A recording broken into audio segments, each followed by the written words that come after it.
A war memorial is a commemorative object that reminds us of those who served and died in war. Memorials have taken various forms, but common to all is the desire that they serve as eternal beacons of the memories of those we have lost to war. Wartime memorials become commonplace in the aftermath of World War I.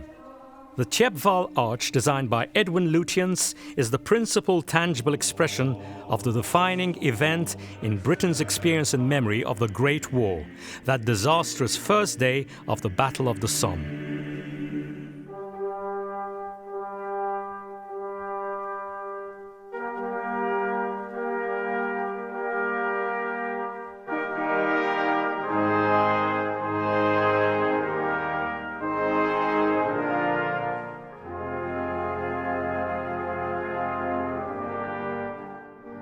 Monuments are human landmarks which men have created as symbols for their ideals, for their aims and their actions.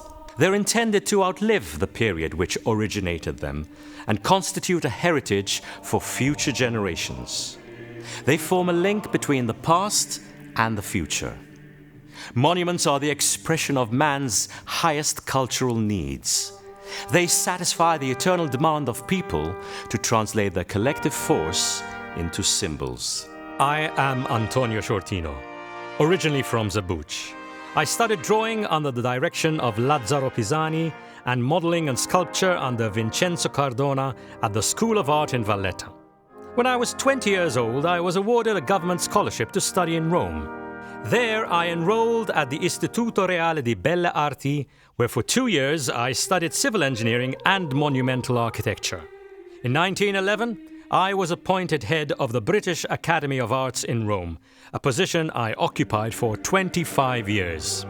In 1914, I wanted to join the Royal Engineers, but I was advised by Lord Grenfell, the former governor of Malta, to continue working in Rome and to focus all my artistic energies on a monumental memorial project to commemorate those who died in World War I.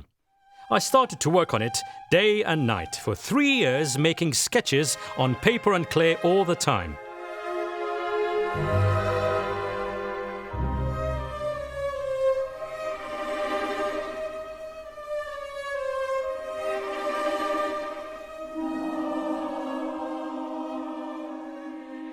In 1917, Antonio Sciortino, reflecting on the war's immense loss of life, envisioned a grand international monument for the heroic dead. His concept included a museum and temple, and ideally, one which would be erected on a historic battlefield. He proposed interring scattered remains within the crypt walls and creating a central tomb to honor all fallen soldiers, regardless of rank, as a universal resting place. Sciortino's sketches bore the inscription, "Plans for a monument to an unknown soldier and sailor," intending it to serve as a symbolic tomb for millions mourning their lost sons.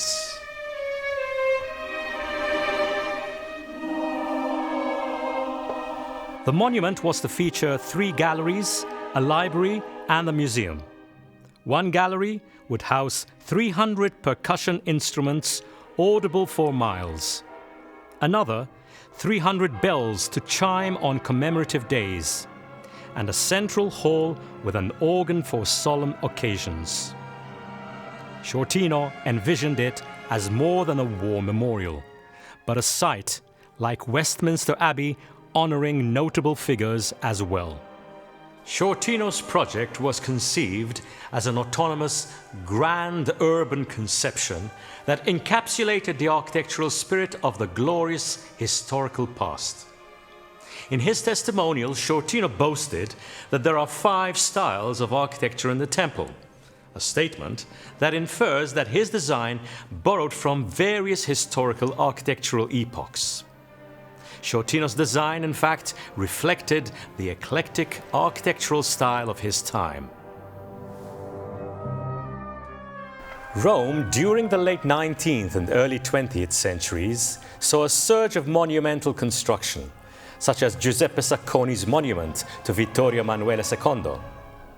Completed in 1911, this grandiose structure influenced Sciortino's monument to the unknown soldier, sharing its ornate classicism rooted in the Beaux-Arts tradition.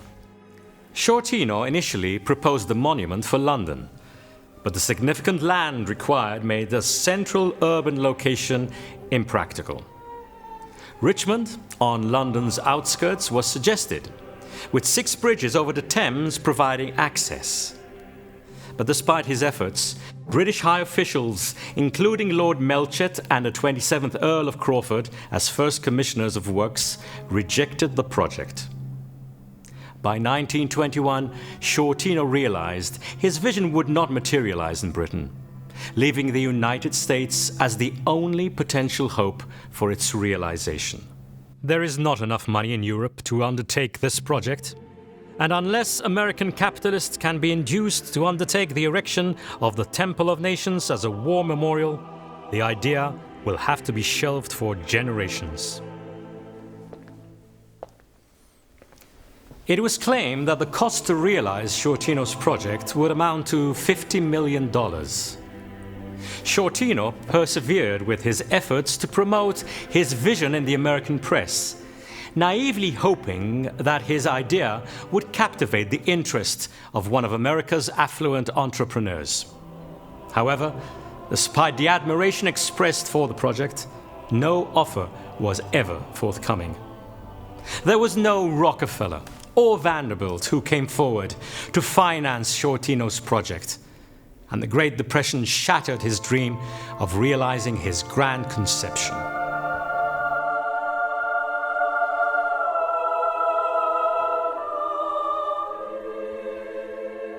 That is the trouble with us artists. We always think too big. We are always too far ahead. By the mid-1930s, the fascist regime in Italy promoted an anti-British political agenda, and Malta was considered as terra irredenta, one of the battle cries of Mussolini's anti-British campaign. Subsequently, the British Academy of Arts in Rome became one of its main targets. Sciortino, as its director, and a Maltese one at that, found himself in an unenviable and almost impossible position. His close affiliation with Britain, both as a Maltese national and British subject, meant that as the Academy's director, his allegiance was to the British Crown. Sciortino was subjected to relentless pressure to renounce his British citizenship and to offer his allegiance to the Italian fascist state. Attempts were made by the Italian authorities to entice him with offers of a commission for a public monument, but these were rejected by the artist. This tense political situation left no leeway for adopting a non-committal stance. It signified the point of no return for Sciortino. In January 1936, after serving for 25 years as a director of the British Academy of Arts, the institution had to close its doors. With the political climate fast deteriorating, Sciortino left Rome for Malta, never to return.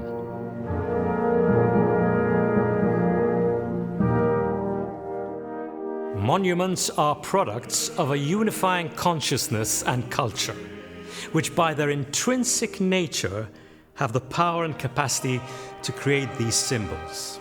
Sciortino's scheme for the Temple to the Unknown Soldier was conceived as a potent symbolic representation of the loss of human life in war. The project was Sciortino's highly personal and, to a certain extent, megalomaniacal utopian dream. His monumental scheme, rooted in a timeless classical tradition, is self-assertive and proud. It does not glorify war, but invites contemplation. It dignifies the wasteful sacrifice of young men, memorializing them in a grand gesture and breathtaking architectural conception. As the French painter Pierre-Auguste Renoir stated, "The pain passes, but the beauty remains."